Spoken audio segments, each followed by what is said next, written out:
Hello, friends. It is StatATL coming from you live here on a Wednesday evening. It is the 12th of November, and figured we were going to do a quick first look at week 11 here of the NFL's main slate on DraftKings. So I'm going to fire up DraftKings here.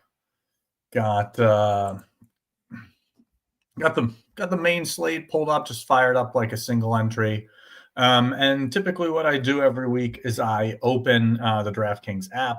I go game by game, position by position, just kind of noting my initial thoughts. So I figure we're going to do that this week here on stream. So first game of the slate is Carolina at Atlanta. So not really a spot to me that stands out for either quarterback. Both defenses have yet to allow a 300-yard passer all season. So ground game here with Bryce Young, Michael Penix, probably not one that I'm gravitating towards. I do think, though, here if we move to running back, I do think ground game here is initially appealing on both sides. You know, we've seen Rico Dowdle really taking the reins in the Carolina backfield. He's seen 18 or more touches here, as we're seeing in 5 out of the last 6 games, with 25 touches in half of those games. So he's someone who really stands out to me at 6,800. You know, the Falcons just surrendered 286 total yards with 3 touchdowns to Jonathan Taylor just last week. Christian McCaffrey also topped 200 yards with multiple scores against this Atlanta defense just 3 weeks ago. So I think it's a really intriguing matchup here for Rico Dowdle a week after kind of disappointing at high ownership.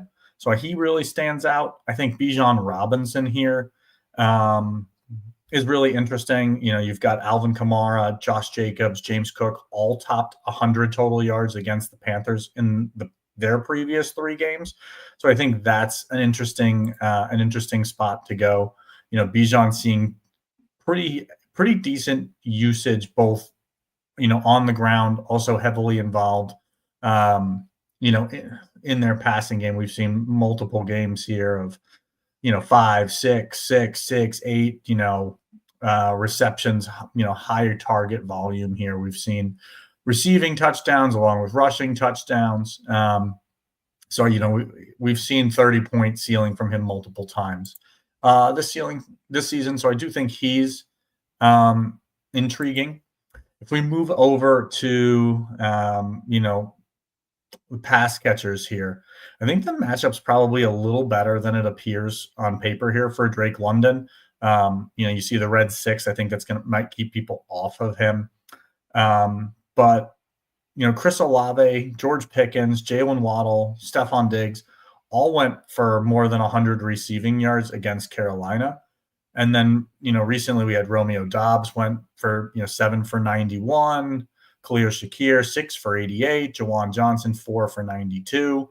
And these are, you know, solid outings against Carolina just the past 3 weeks. So I do think Drake London, his price is elevated to the highest we've seen all season at 7,400, but the targets have been there the last 4 or 5 weeks. We're seeing him getting ed zone targets. You know, he's got 6 touchdowns in the Falcons' past 5 games. So, you know, they're looking for him. We've seen 30, we've seen 40-point outcomes out of him. So I do think that he's kind of sneaky here in this game. So definitely a spot that I have some interest in.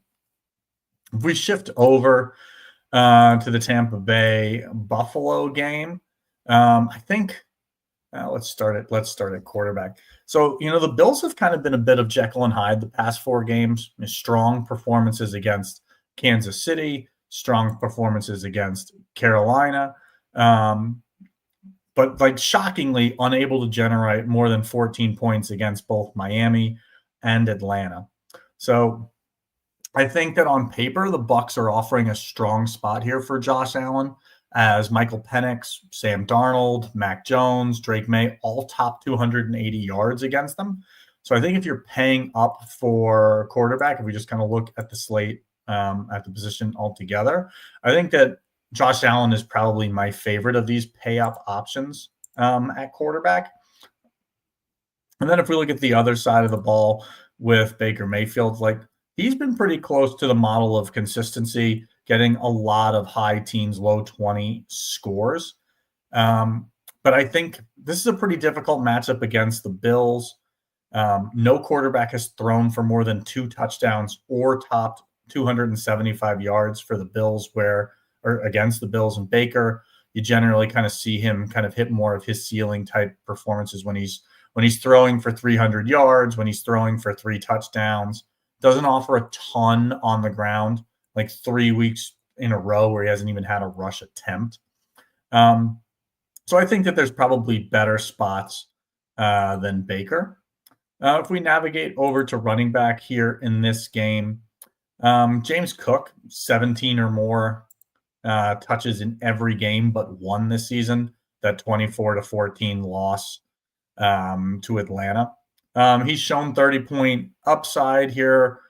And we had Travion Henderson and Jahmyr Gibbs surpassing 30 fantasy points against Tampa Bay just the past 3 weeks. So I think that he is intriguing here at 7,300. Certainly after a week of kind of giving you a dud score last week, I think that probably keeps his ownership down.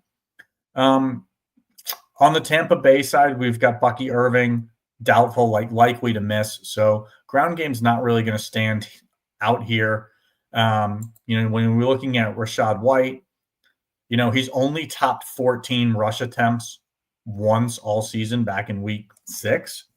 And with only one game over 17.4 or 17.6 fantasy points, was only done it once. So he's not really standing out to me here at 6,200. And then through the air in this game, I think Emeka Egbuka here probably standing out to me. Wide receiver ones, opposing wide receiver ones have really had success against Buffalo this season. And if we look at kind of recent targets for Egbuka, we're seeing 9, 12, 13, like the last 3 weeks, so heavily involved. And I think he's probably my favorite piece here. And then if I've got to go somewhere with Buffalo, it's probably at tight end with either Dalton Kincaid or Dawson Knox if Kincaid were to miss. But I don't know that I'm really drawn to the Buffalo pass catchers. But I think if we lean in to Josh Allen, I think I would be most apt to stack him with one of his tight ends. So if we move on to the next game here, which is the Chargers at the Jags, starting at quarterback. Jaguars here kind of present one of the easiest matchups on paper to opposing quarterbacks. Brock Purdy, Patrick Mahomes, Sam Darnold, Geno Smith, Davis Mills, all accounted for 290 plus, total yards, multiple scores against Jacksonville the past 6 weeks. The only quarterback, the Jaguars, who have held under 293 yards during the past 6 weeks was Matt Stafford, and Stafford threw for 5 touchdowns that game. So I think Herbert is really interesting here. He's top 26 fantasy points in 3 out of the past 4 weeks. Got another 30-point game earlier in the season. So I think that he's kind of going to stand out to me here at 6,300. Ground game doesn't really stand out for Kamali Vidal here. 5,900, the price isn't bad, but he's kind of more of a bowling ball, not really much of a dynamic threat on the ground, kind of gets what the defense presents to him. And so Jaguars a little bit of a tougher matchup, so probably not one that I'm gravitating towards. No running back has topped 63 rushing yards against the Jaguars. And so, pass catching backs have had some success against them. But if we look at Vidal, Vidal has, only had 2 games with more than 1 reception all season. He has some involvement, but it's pretty rare that they really lean into his pass game work. So I think for the Chargers, I think if you're targeting them, this is a Justin Herbert kind of double stack would generally be where I would gravitate to this. Other side of the ball, sticking at running back, like Travis Etienne, 5,600. It's an intriguing price. We're seeing kind of a lot of middling scores. He's only topped 16 rush attempts once, going all the way back to like week 4. So I don't know. He's intriguing at 5,600 because of his pass game work. You're typically seeing 3, 4, 5 targets almost every week out of him through the air. So I think that's intriguing. But I think where I'm most interested in is probably the pass game for this side, specifically on the Chargers side. Oronde Gadsden left last week with a knee injury, so we have to kind of monitor his status. But I think Ladd McConkey, Keenan Allen, Quentin Johnson, all are viable options with Justin Herbert. And then kind of the other side of the ball, we've got Brian Thomas, we've got Parker Washington, we've got Jacoby Myers on this side, but not really one that's kind of standing out to me. I think Cortland Sutton back early in the season, week 2 or week 3, I think the only wide receiver to exceed 100 yards against the Chargers. So they're not really giving up big games through the air. So not really a spot that I'm, really particularly drawn to. If we move on to the next game, which is the Bears visiting the Vikings, I think both J.J. McCarthy and Caleb Williams, both intriguing options this week. They're both kind of pay down at the position. I think a little bit later when we get to Bengals, Steelers, both Flacco and Aaron Rodgers are in this same kind of mid 5 price range, 5K price range, and I just think they set up so much better with more ceiling. But I do think that Caleb and JJ are both intriguing. Doing a first look here early in the week, I think that there's somebody you could consider for your player pool. I think if we move over to running back, I do think that Aaron Jones here is intriguing. He played on 71% of the snaps last week. We saw him out-touch Jordan Mason pretty significantly last week. And I think that, we're seeing targets out of him. I think this would be a spot to be kind of betting, maybe being a little bit early on him. I think the field is going to want to see it for another week. So I think that if you wanted to kind of roll the dice, Aaron Jones kind of offers some ceiling in this game in a, above on paper matchup here. Bears have been kind of generous to opposing running backs. DeAndre Swift, Kyle Monangai splitting the backfield, a little bit of a more difficult matchup on the ground. I think I'd rather take a shot on Aaron Jones, to be honest, if I'm targeting running back from this game.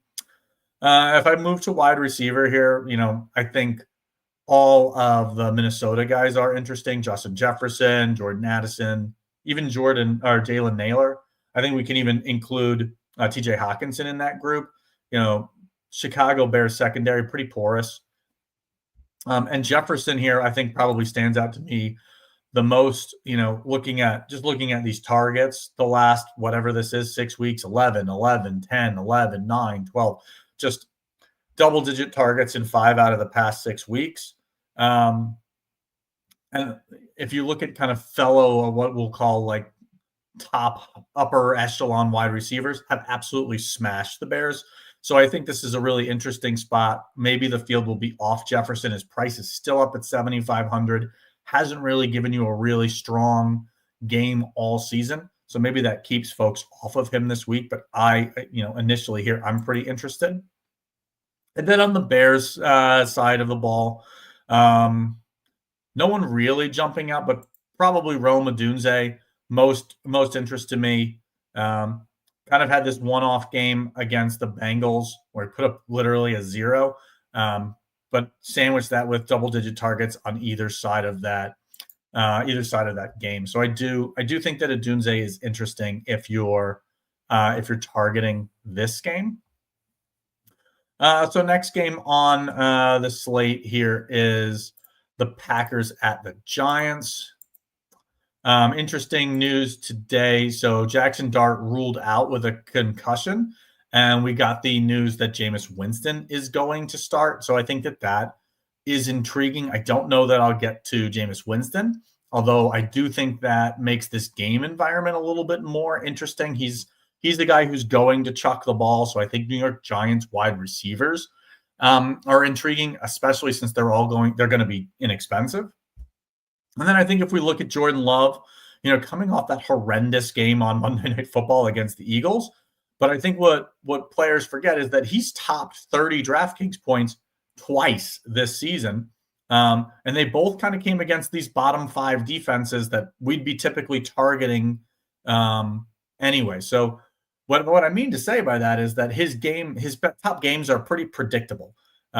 30 points against the Steelers defense, defense secondary that we like to target, 30 points against Dallas. Again, a very weak secondary, giving up a lot of points to opposing quarterbacks. So I do think that Jordan Love is interesting here. I think that he probably, I think he probably goes overlooked. Bo Nix and Jalen Hurts both accounted for 4 touchdowns against the Giants the past few weeks. So, and then I think just last week we had Caleb Williams go for 25 plus points against the Giants. So I think this is an interesting spot for Jordan Love. I expect him to kind of fly under the radar. Probably falls into a group with like JJ McCarthy for me, where he's intriguing. But I think the field is just going to they're just going to find clicking that name on Sunday is just kind of like a gross click. So, other side of the ball, we talked about Jameis Winston getting the start. I think that's intriguing specifically for game environment bets here. If we move over to running back, like Josh Jacobs here, expensive, but so far of the pay up options, like I think that he is really intriguing. We have seen bell cow running backs put up monster games against the Giants recently with both Saquon Barkley a couple weeks ago went for 174 yards and 2 touchdowns. Christian McCaffrey, 173 and 2 touchdowns. I think both of those performances in the last 3 or 4 weeks. So we've seen bell cow backs who are going to touch the ball, 20, 25 times really have success against the Giants. And so I think this is an interesting spot to bet on Josh Jacobs. I think if we moved, I'm not touching Tyrone Tracy or Devin Singletary in this matchup. I think if we move to the pass catchers, I think they're also intriguing here. All of the Green Bay pass catchers, if you're going to lean into Jordan Love, all the Green Bay pass catchers are 5K or less. And so, we've got a lot of, questionable with Matthew Golden, Wicks, Savion Williams. They all missed practice today. Romeo Doubs left the game with a chest injury, chest contusion on Monday night. So I think this is a wide receiver room to monitor. Obviously, we've got Jaden Reed on IR. We've got Tucker Kraft on IR. So the targets for Green Bay are consolidating it, kind of making it easy to lean in. But I do think that the most interesting piece in this game for me is probably Darius Slayton. We've seen him continue to be involved. Only 4 targets last week, but he left the game with a hamstring injury, came back, only got to play 1 series with Jackson Dart while he got, when he suffered that concussion. So I do think that Darius Slayton has been close a few weeks here. And so I think that he's intriguing at 4,800, kind of the deep threat for the Giants with Jameis Winston, who's going to be slinging the ball. So I think that at 4,800, he stands out to me as a really intriguing, appealing option here. If we move to the next game, which is the Bengals and the Steelers, starting at quarterback, I think that at 5,500 here, Joe Flacco really standing out. Steelers have surrendered games of 295 or more yards with multiple scores to Sam Darnold, Drake May, Carson Wentz, Jordan Love, Daniel Jones, and the aforementioned Joe Flacco went for 340 yards and 3 touchdowns when these teams met back in week 7. So I think if we're poking, back in week 7, Flacco went for 29 yards or 29 DK points in the same matchup. He's attempted 45 or more passes in 3 out of his 4 starts with the Bengals. So he's chucking the ball too. I think that he's really intriguing at 5,500. The Bengals are another team that we like to kind of target. Back in week 7, Aaron Rodgers went for 25 DraftKings points. He threw 4 touchdowns. I think that he's interesting. I would much more lean in personally to Flacco at basically the same price. But I think that they're both viable options. And then if we move to the ground matchup here, I think Jaylen Warren is going to stand out for people who's going to garner some ownership this week just because of his consistency at his price. But as you're seeing, like, he hasn't topped 22 points all season, so he hasn't given you a 4x salary score all season. Doesn't mean that he can't do it. I mean, this is certainly a great matchup for him, probably the best matchup he's had all year. So I think that he's certainly intriguing. I think the other side of the ball is actually a little bit more interesting to me. I'm going to be kind of curious to see how this goes. But Samaje Perine didn't participate in practice. He's, the early reports in the week were that he suffered a high ankle sprain. So if he were to miss this game, I think that really makes Chase Brown really intriguing. Really just because I think that you're going to see this workload increase. You're seeing 19, 15, 13, 11, 15, 13. Like, you're seeing a decent amount of touches already. But I think if you kind of give him more of Perine's role, that kind of really moves into that expected workload of probably 16 to 20 touches at 5,700 against middle of the road matchup. I don't mind that. I kind of like Chase Brown as a solid kind of pay down mid-tier option there. And then if we move to the pass catchers in this game, it's just so hard. Like, we talked about how much we like Joe Flacco here. I mean, I think Jamar Chase, T. Higgins really stand out. If we're looking at Jamar Chase, he's got 62 targets the past 4 games. So all 4 of Flacco starts, just huge target numbers. He's top 20 fantasy points in all of those games. And then T. Higgins here, 8, I think this was 10, 8. So 3 out of the 4 starts with Flacco. He's also seen 8 or more targets. He's top 20 DraftKings points in half of the games with Flacco. So I think that he's also quite viable and intriguing this week. And then on the other side of the ball, the Steelers game is just, the Steelers pass catchers are essentially like DK Metcalf and basically the tight ends. And I think it's the tight ends that stand out. Bengals have been torched by the position all season. I think when they played the first time, I think Freiermuth went for like 111 yards and 2 touchdowns. 111 and 2 touchdowns for 30 DraftKings points. So he's probably going to garner some ownership from score box watchers. But I think that all three of the Steeler tight ends are intriguing here. Sam Laporta went for 90 plus yards and a touchdown. Loveland went for like 120 and 2 touchdowns. And then you also had really strong games from like Mason Taylor, Jonnu Smith, TJ Hawkinson, Tucker Kraft, Harold Fallon. Like these guys all had like 12 to 15 points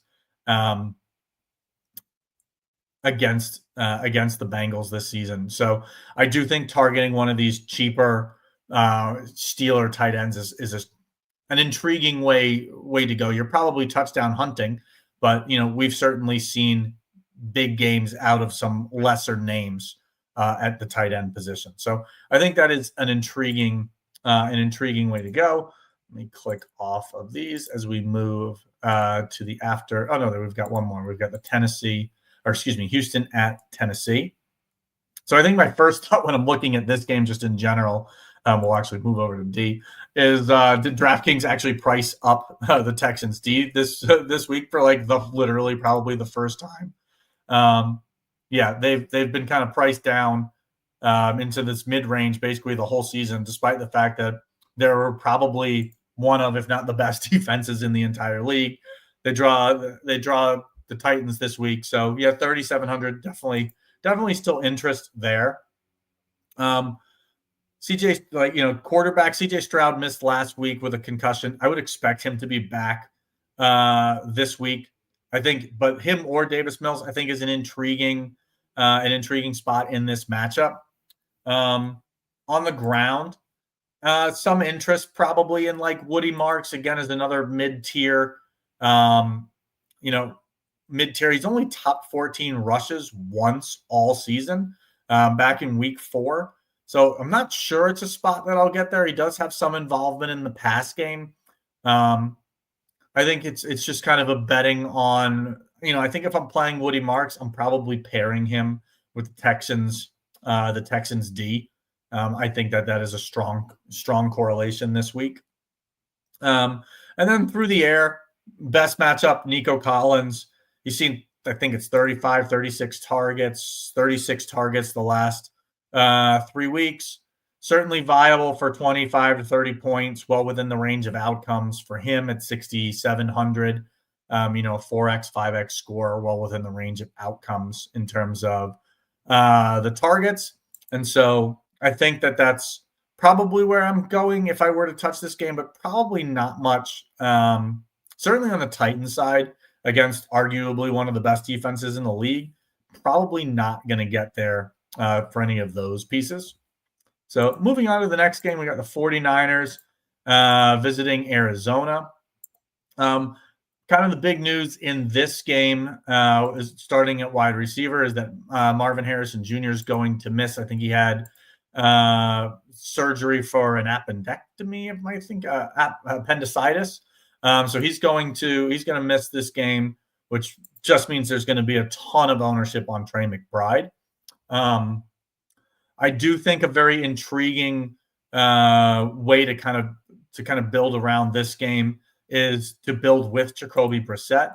In his 4 starts this season, top 20 DraftKings points in all 4 of his starts.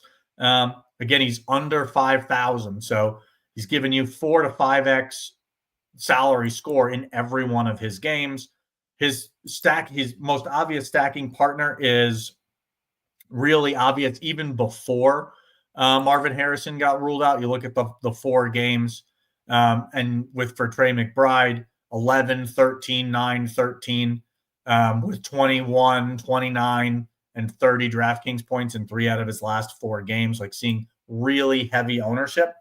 And so that would be 11,200 combined between McBride and Jacoby Brissett, probably forming one of my favorite stacks on the week. That pairing has produced 41 or more DraftKings points in all 4 of Jacoby Brissett's starts, and that it does include 2 of those 4 with 50 plus combined points for that pairing. So, honestly, not bad for 11,200. I think really that's really what stands out to me in this game. I think if you wanted to, obviously Christian McCaffrey heavily involved in both the pass game and the rushing game. Arizona kind of a middling team or a matchup for him. 24 points the first time they met. I feel like the most likely outcome for him is to give you a game here in the 20s. Yeah, as you're seeing, that is most of his games are in the 20s. That feels like his most likely outcome is that 25, 27 point game at 9,000. Like, I feel like that's not a bad spot, but not one that kind of jumps out to me that I feel like I need to play into that.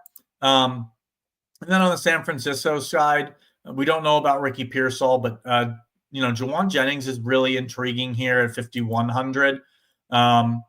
Really establishing himself as kind of that wide receiver 1. And then if you wanted to kind of really lean in and maybe even play double tight ends, obviously George Kittle 9 targets last week, put up 23 points, still priced, very, I think if you were comparing him to wide receivers in that 5K range, like high fours, low fives, like he's got as high a ceiling as any of them. So I've got no problem leaning in to Kittle again this week. The next afternoon game is the Seahawks visiting the Rams. Right here, we've got a battle of probably two of the top defenses and two of the top teams in the NFC, with both Matt Stafford and Sam Darnold playing well this season. If we start with Stafford, who is at 6,600, he's gone for 26.8 or more fantasy points in 5 out of his last 6 games. I think he's intriguing here at 6,600. On the ground, I don't think I'm going to get to Sam Darnold, but I think Stafford much more appealing. I think on the ground, I'm not really running to play the Rams. They've got the better matchup here against Seattle. But both of these teams are kind of operating in split backfields, with Blake Corum seeing a lot more snaps, getting goal line work, and obviously Kenneth Walker and Jack Charbonnet kind of the same. So I think at these prices, I just think there are much better options on this slate. If we move over to wide receivers, this game is featuring, two of the top wide receivers in the league with Puka Nacua and Jackson Smith-Njigba, along with a future Hall of Famer in Devontae Adams. Adams has one of the most robust red zone roles in the league. He's up still at 7,700. I think he's only got one game with double-digit targets here since, honestly, even all the way back to week 2.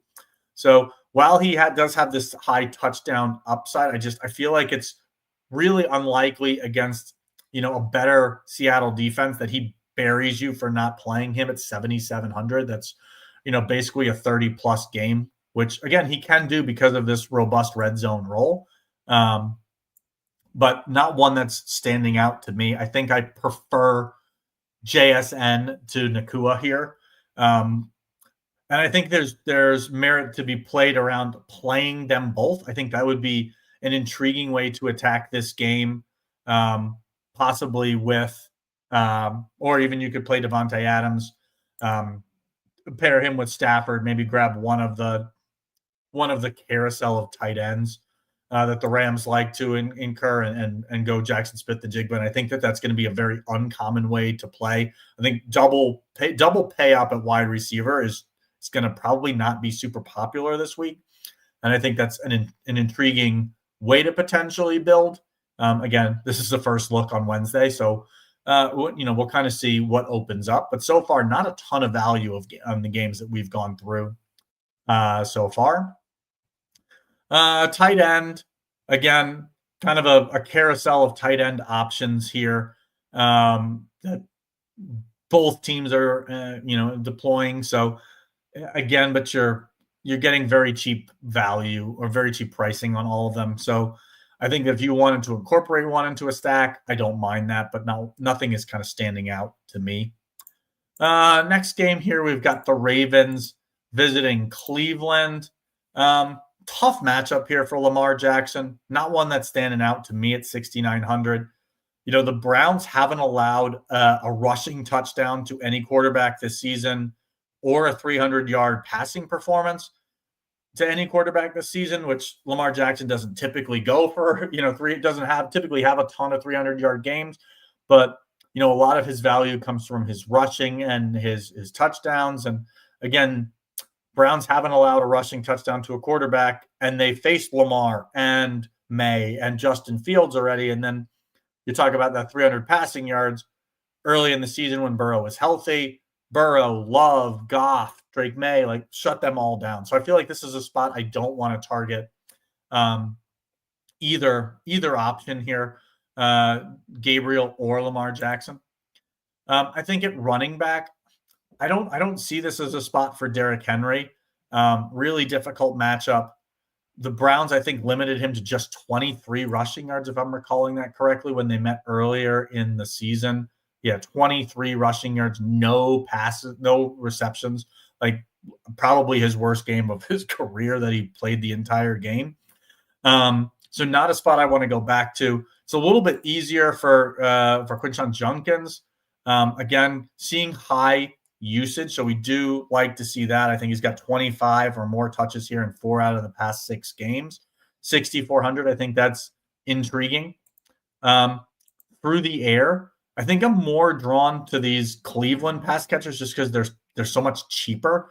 In Jerry Jeudy, Cedric Tillman, even both of the tight ends, in Harold Fannin and David Njoku. Again, cheap and targeted. And you know what I mean? Like you're seeing these 11, 15, 18 point games in the last 5 weeks out of Harold Fannin, who's 3,800. David Njoku, even cheaper. And again, the past 5 weeks, you've got 3 double-digit point games at 3,300. Like I think that he's intriguing here as kind of a pay down option as a way to get some exposure, but I, probably don't want to lean too much into the Cleveland offense.